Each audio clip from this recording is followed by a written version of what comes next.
Hi, I'm Daniel, 32, and last month my life blew up when I found out my girlfriend was secretly planning a career intervention with my own parents. It started with a frozen chicken. Seriously. I was halfway through defrosting it for what was supposed to be our cozy Sunday dinner when I heard Kate's voice from the hallway, only she wasn't talking to me. I was in the kitchen, and she was in the living room, on speakerphone, and for some reason, she thought I'd gone to the store. That's when I heard my mom's voice. Then my dad's. Then her best friend Shelby. And my name. I stayed perfectly still, holding the chicken midair like an idiot, my heart already hammering. I should have walked away. Should have slammed the door or cleared my throat or thrown the poultry like a grenade. But I didn't. I stood there and listened. He's smart, but let's be honest, Kate was saying. He's wasting his potential at that tiny repair shop. I mean, he's got a mechanical engineering degree. From Duke. Well, maybe he needs a little push. Mom chimed in. He used to be so ambitious. He designed a solar-powered scooter in high school. I know, right? Shelby added. He could be making six figures easy. Instead, he's rebuilding carburetors for people named Hank who pay in cash and homemade jam. They laughed. They laughed. Then Kate said it. The sentence that changed everything. So here's the plan. We bring it up at his birthday dinner, softly at first. I'll start with the job leads. Then your mom offers to send his resume around. Shelby's got that cousin at Tesla, right? And if he pushes back, well, that's when we show him the numbers. Perfect, said Mom. It'll feel like love. A coordinated, supportive ambush. I was shaking. Because it wasn't just what they were planning, it was how little they thought of my actual life. My work. My choices. Me. I set the chicken down in the sink, walked out the front door without a word, and drove for 2 hours straight. No destination. Just adrenaline, betrayal, and the slow horror of realizing that the three women I trusted most had decided I needed fixing. And that none of them were going to ask what I actually wanted. It started with a frozen chicken. Seriously. I was halfway through defrosting it for what was supposed to be our cozy Sunday dinner when I heard Kate's voice from the hallway, only she wasn't talking to me. I was in the kitchen, and she was in the living room, on speakerphone, and for some reason, she thought I'd gone to the store. That's when I heard my mom's voice. Then my dad's. Then her best friend Shelby. And my name. I stayed perfectly still, holding the chicken midair like an idiot, my heart already hammering. I should have walked away. Should have slammed the door or cleared my throat or thrown the poultry like a grenade. But I didn't. I stood there and listened. He's smart, but let's be honest, Kate was saying. He's wasting his potential at that tiny repair shop. I mean, he's got a mechanical engineering degree. From Duke. Well, maybe he needs a little push. Mom chimed in. He used to be so ambitious. He designed a solar-powered scooter in high school. I know, right? Shelby added. He could be making six figures easy. Instead, he's rebuilding carburetors for people named Hank who pay in cash and homemade jam. They laughed. They laughed. Then Kate said it. The sentence that changed everything. So here's the plan. We bring it up at his birthday dinner, softly at first. I'll start with the job leads. Then your mom offers to send his resume around. Shelby's got that cousin at Tesla, right? And if he pushes back, well, that's when we show him the numbers. Perfect, said Mom. It'll feel like love. A coordinated, supportive ambush. I was shaking. Because it wasn't just what they were planning, it was how little they thought of my actual life. My work. My choices. Me. I set the chicken down in the sink, walked out the front door without a word, and drove for 2 hours straight. No destination. Just adrenaline, betrayal, and the slow horror of realizing that the three women I trusted most had decided I needed fixing. And that none of them were going to ask what I actually wanted. So I showed up to the birthday dinner. I know. Why walk into a minefield with a name tag? But I had a plan. And more importantly, I had intel. They thought I was still the clueless son boyfriend who could be gently puppeteered into a better version of himself over breadsticks. They had no idea I'd heard everything. I arrived 10 minutes early, just enough time to scan the battlefield. My parents' dining room was decked out like something from Martha Stewart Joins the Cult of Overachievement. Kate was already there, wearing the supportive but chic outfit she always broke out for emotionally manipulative conversations. I walked in, handed her a $6 bottle of wine, and gave her the most disarming smile I could manage. "Oh my God!" she said, standing up to hug me. "We were starting to worry." "Traffic," I lied, sitting down. "But I'm here now." Everyone else trickled in. Shelby arrived next, already buzzing from whatever drink she'd pre-gamed in her Uber. My mom emerged from the kitchen with that face she uses when she's pretending not to be disappointed. And my dad gave me a pat on the back like he was about to lead me into a job interview. Once we'd all sat down, the small talk began. I was a model son. Polite. Relaxed. Utterly unreadable. Kate opened the attack after the salad course. "So," she said, swirling her wine like a villainess, "you know my cousin Greg, right? He just became senior recruiter at this firm that does sustainable design. They're expanding into renewable automotive tech. I told him about you." She smiled like she just gifted me a golden ticket. "Oh?" I said. "That was thoughtful. Did you tell him I already run a business I love?" Kate blinked. "Well, yeah, but he said you could apply your skills in a more scalable environment." "Ah. So I'd be designing instead of fixing?" My dad leaned in. "Daniel, we've talked about this. You're clearly talented. But your shop, I corrected. It's not a garage. It's a restoration shop. And last month I had a 6-week wait list." Shelby jumped in. "But think of the salary bump. You could finally afford real vacations. Not just road trips." I smiled, leaning back. "Funny you mention that. My last road trip was to scout locations. I'm opening a second shop in Hudson Valley. Signed the lease Tuesday." Silence. Kate's fork paused midair. My mom stared like I'd announced I'd joined the circus. My dad actually choked on his wine. "You're expanding?" he asked. "Yeah," I said, real casual. "And remember the 1968 Mustang resto I was posting about? The client went viral. Got picked up by an auto magazine. They're doing a feature next month." Shelby muttered something like, "Shut up," under her breath. Then I pulled out the Rio Grenade. "Oh, and since we're talking numbers, thought I'd share this." I slid a folded printout across the table. Kate unfolded it. It was a snapshot of my latest quarterly profit and loss statement. She blinked. "Wait. Is this right?" "Yeah," I said. "Turns out fixing things with your hands still pays, if you're not too busy Googling other people's LinkedIns to notice. The tension? Glorious. Delicious." My mom looked like she needed smelling salts. My dad looked confused. Like someone just told him an abacus won the lottery. And Kate? She was quiet. The first time I'd seen her truly quiet in weeks. And in that moment I realized, this dinner wasn't my intervention. It was theirs. Kate followed me into the kitchen during dessert like a CIA agent trying to renegotiate after the mission's gone sideways. "You blindsided me," she hissed, once we were alone. "You knew, didn't you?" I opened the freezer and pulled out the mousse. "Knew what?" "That you were planning to stage a glossy, well-lit ambush with my parents?" "Yeah. I caught that episode of How to Undermine Your Partner Without Getting Icing on Your Blouse." She folded her arms, shifting from shock to furious like she had a switch for it. "I was trying to help you, Daniel. I didn't want you stuck." "Stuck?" I set the mousse on the counter, suddenly way less interested in chocolate. "Kate, I'm not stuck. I love what I do. I built what I do. You want to know what stuck looks like? Sitting across from people who think your life is a draft that needs editing." She bit her lip, then turned it into a smile like she thought charm would fix it. "Come on. You can't really be angry. I was just worried you were throwing away your degree." I laughed. Actually laughed. You ever hear me tell a client their classic Porsche is a waste of metal because it's not a Tesla?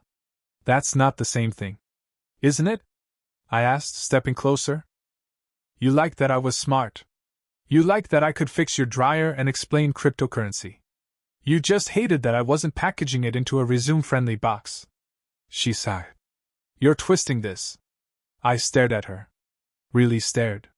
And I suddenly saw someone who loved the idea of me more than the actual person. Who wanted the credentials, the polish, the LinkedIn glow, but not the guy with grease under his nails and a spreadsheet that ran on caffeine and instinct. I'm not twisting anything, I said. I'm just finally reading the fine print. She stepped back. So what, this is over? Because I care about your future? No, I said quietly. It's over because you only care about a version of my future you can explain at brunch. She stared at me, speechless. And for once, she didn't try to win. Didn't cry. Didn't guilt me. She just nodded, once, and walked out. I didn't follow. Instead, I grabbed a spoon and ate the mousse straight from the dish like a man who just escaped an arranged marriage with a corporate sponsor. It tasted like freedom. The next morning, I woke up to 12 unread texts and a half-drunk glass of scotch on my nightstand. I checked the messages out of morbid curiosity, 5 from Kate, alternating between, "Can we talk?" and, "I didn't deserve that," 2 from my mom, "Call me. We're worried," and 1 from my dad that just said, "Let's talk numbers." I left them all on read. Instead, I walked to the shop. My actual sanctuary. If you've never been in a restoration garage early in the morning, you're missing out. The silence, the smell of motor oil and steel, the half-assembled frames waiting like sleeping dragons. It's beautiful in its own gritty, metallic way. This place, my shop, it didn't judge me for not wearing a suit. It didn't expect me to impress anyone. It just asked that I show up and give a damn. And I did. As I unlocked the bay door, Benny, my part-time welder, was already there, fiddling with the busted espresso machine we both pretended wasn't a hazard to human life. "Rough night?" he asked without looking up. I rubbed my face. "You could say that. I think I broke up with my girlfriend in front of a chocolate mousse." Benny nodded solemnly. "Damn. That's brutal. Did you at least finish the mousse?" "Every last bite." "Good man." I dove into work.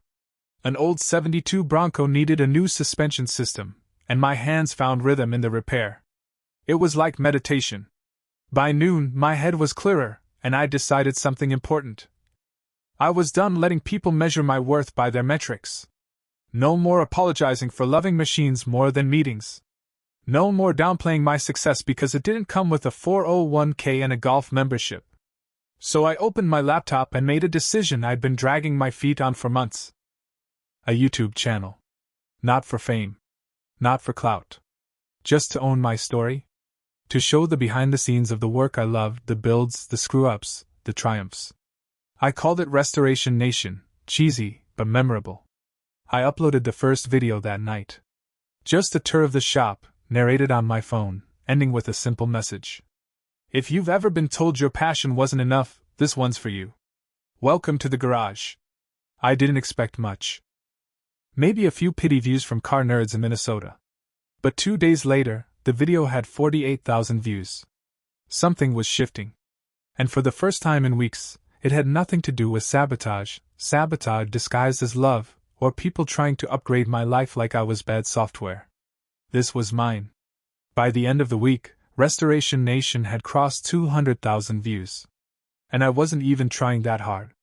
1 camera, 1 microphone, 1 greasy hoodie. Apparently, there's a real audience for watching a guy pull rusted bolts out of a '67 GTO while ranting about carburetors and calling every seized bolt a betrayal. It wasn't just the views. The comments, man, the comments got me. "Dude, this is what I needed today. I just quit my finance job to start a furniture business. This gave me hope. Subscribe because you called an alternator a spinning anxiety gremlin." People weren't just watching. They were connecting. And it hit me, my story, the one Kate wanted to fix, was helping total strangers feel seen, validated, brave. Meanwhile, back in family land, things were unraveling beautifully. First, Shelby accidentally let it slip on Instagram that I'd stormed out of my own birthday dinner, complete with a passive-aggressive photo of the untouched cake and a caption that read, "When the guest of honor forgets how much we love him." Cue the DMs. My cousin Max messaged me. "What happened?" "Mom says they staged some kind of career ambush?" WTF? Then my sister, Becca, bless her rebel soul, called me from her art studio in Seattle. I always knew they'd pull some Ivy League hit job on you, she said. Proud of you for piecing out. Yeah, I said, still slightly amazed. I just couldn't fake smile through it this time. Good, she said. Faking is their love language. Not yours. Becca always had a way of burning truth with a blowtorch. Then came the real kicker, an email from the Drive. A mid-size automotive site wanted to feature my shop in a column about modern mechanics keeping classics alive. I had no PR agent, no pitch deck, just a video, a voice, and apparently vibes. I forwarded it to Benny with the subject line, "Holy crap," he replied. Told you needed to rant on camera more. And just when I was riding that wave, a text came through from Kate's mom. Not Kate. Not her dad. Her mom. Mrs. Langston. Daniel, I just wanted to say, I saw your video. I think what you're doing is wonderful. For what it's worth, I always thought you were too interesting for spreadsheets. I stared at it for a solid minute. Was I hallucinating compliments now? No. Turns out, the people I thought were judging me were just letting Kate do the talking. And maybe it was time I stopped letting people speak for me. Especially when I had my own microphone now. On the Saturday after my unexpected rise to niche internet fame, I did something I hadn't done in over a year. I invited my parents to the shop. Yep. The very same shop they once referred to as my extended gap year project. The one they thought I'd grow out of like teenage acne or ska music. I didn't tell them why. Just said, stop by if you're free. I want to show you something. They came. To their credit, they looked nervous. Mom had on her default country club casual outfit, white jeans, pastel scarf, judging eyes. Dad wore his usual business casual weekend armor and kept doing that thing where he glanced around like the floor might be dirty enough to sue. Benny wisely vanished into the back like a groundhog sensing a storm. So, my dad said, arms folded. This is it. I smiled. Yeah. And it's growing. We just signed a lease for a second space upstate. Took on 2 new custom restoration contracts this week. One of them's a '59 Thunderbird. Mom blinked but said nothing. Also, I continued grabbing my phone. Check this out. I pulled up my YouTube dashboard. Restoration Nation, 412K subscribers. Their faces shifted like someone had adjusted the brightness mid-conversation. And this, I added scrolling, is a write-up in the Drive. They called me a craftsman with soul. I didn't even bribe them. Dad scratched his chin, squinting at the screen like he was trying to decode the Matrix. People watch you fix cars? They do, I said. And they write to me. Some of them are mechanics. Some are engineers. Some are just people stuck in jobs they hate. I guess seeing someone do what they love resonates. I let that sink in. Mom glanced at the walls, lined with framed pictures of past restorations, thank you letters from clients, a couple clippings from local magazines.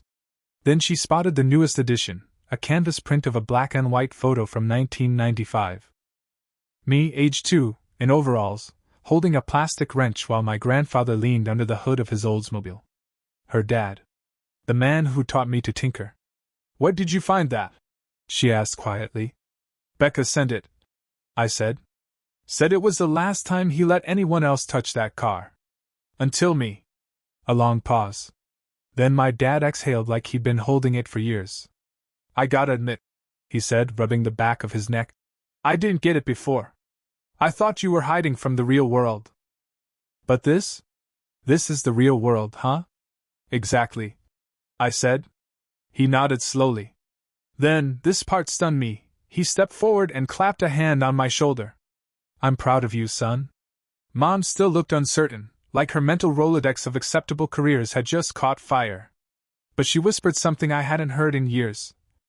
I think your grandfather would have loved this place. And that was it. No parade. No champagne.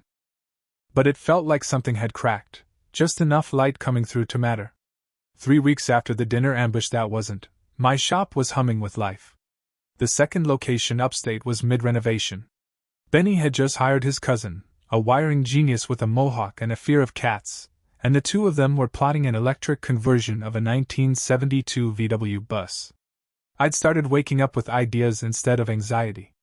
My hands were sore, my back was stiff, and I was, deeply, stupidly happy. Not performatively happy. Not Instagram story from a mountaintop. Happy. Real, greasy under the fingernails, sun on your face happiness. And then, out of nowhere, came the text from Kate. Kate, can we talk?